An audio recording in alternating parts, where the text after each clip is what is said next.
Modi versus who? I'm simply saying who? Petrol diesel के दाम हर बार बढ़ते गए तो स्कूटर खड़ा कर दिया, बस से चलने लगे। दिल्ली में पेट्रोल डीजल महंगा हुआ। दिल्ली में पेट्रोल 1 रुपए 67 पैसे महंगा मिलेगा अब, और डीजल जो है वो तो 7 रुपए 10 पैसे महंगा कर दिया गया। पेट्रोल डीजल को लेकर हाहाकार मचा हुआ है। आम आदमी कितना सहेगा? मुंबई में दाम 86 रुपए के पार हो चुका है। सरकार हाथ पर हाथ धरे बैठी है। हम जो स्क्रीन इस समय आपको दिखा रहे हैं, इस स्क्रीन को आप गौर से देखिए, आपको देश का हाल तेल के खेल में समझ आ जाएगा। एक तरफ पेट्रोल के दाम है, दूसरी तरफ डीजल के दाम है, और सबसे ऊपर की पट्टी में आप देख रहे हैं भारत के पड़ोस के देशों के दाम।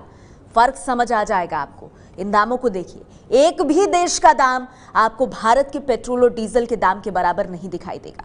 हैरानी की बात तो यह है कि भारत के तमाम पड़ोसी देशों में, पाकिस्तान को शामिल अगर आप कर लें, पेट्रोल डीजल का दाम कम है। और बड़ी बात यह है कि पाकिस्तान को अगर छोड़ दे तो बाकी पड़ोसी देशों में हमारे पेट्रोल दरअसल हमारी ही तरफ से जाता है, यानी भारत ही उन्हें पेट्रोल निर्यात करता है।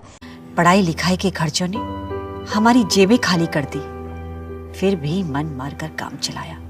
और all India council for technical education के बाहर जेएनयू के छात्रों का प्रदर्शन जारी है। आप देख सकते हैं काउंसिल के बाहर सैकड़ों की संख्या में जो छात्र हैं वो यहाँ पर इकट्ठा हुए हैं, प्रदर्शन कर रहे हैं।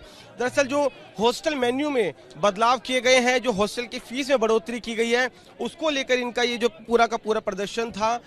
जेएनयू में ज्यादा कोर्स की फीस 2700 से 3000 थी, जो अब 7000 से ज्यादा कर दी गई है। पहले सिंगल रूम का किराया 20 रुपए था, जो बढ़ाकर 600 रुपए कर दिया गया है। डबल रूम का किराया 10 रुपए से 300 रुपए कर दिया गया है। पर जब रोज रोज की हर जरूरत की चीजों के दाम लगातार बढ़ते जाएंगे तो हम अपने बच्चों का भविष्य कैसे बनाएंगे? उन्हें क्या खिलाएंगे? महंगाई को लगातार बढ़ाने वालों जनता माफ नहीं करेगी।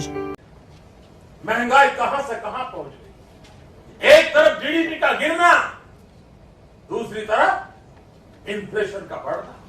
देश न तो अंदर से सुरक्षित है न बाहर से। जम्मू कश्मीर के बर्खास्त डीएसपी देवेंद्र सिंह के लैपटॉप, फोन और हार्ड डिस्क खंगालने के बाद जांच एजेंसियों ने ऐसे 56 लोगों की लिस्ट तैयार की है जिन पर डीएसपी के साथ उसके आतंक के नेटवर्क में शामिल होने का शक है। एनआई का ट्वीट मेरे मोबाइल में इस वक्त मैं देखकर हैरान हूं, जिसमें कहा गया है कि कम से कम 20 भारतीय सैनिकों की शहादत हुई है कल की झड़प में।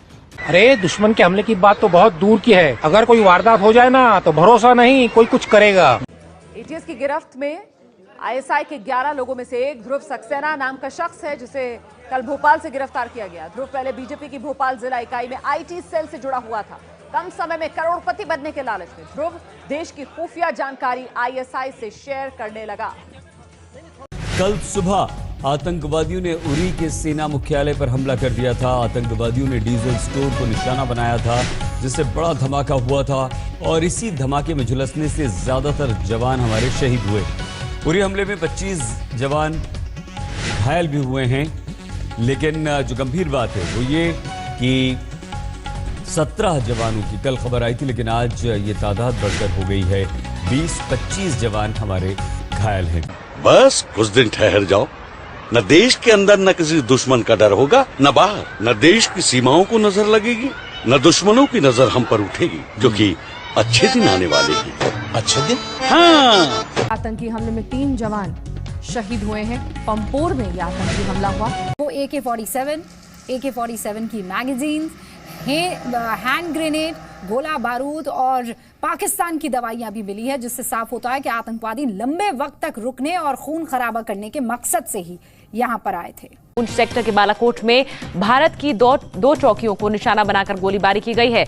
ये गोलीबारी सुबह 11:45 पर शुरू हुई। पाकिस्तानी सेना ने मोर्टार से भी हमला किया। अब आएंगे, अच्छे दिन नहीं है, बिल्कुल बहुत बुरे, उल्टा ज्यादा ही है पूरा। भारतीय जनता पार्टी ने कभी ये नहीं कहा था कि अच्छे दिन आएंगे, उसको लोगों ने लेके भारतीय जनता पार्टी के मुंह में डाल दिया।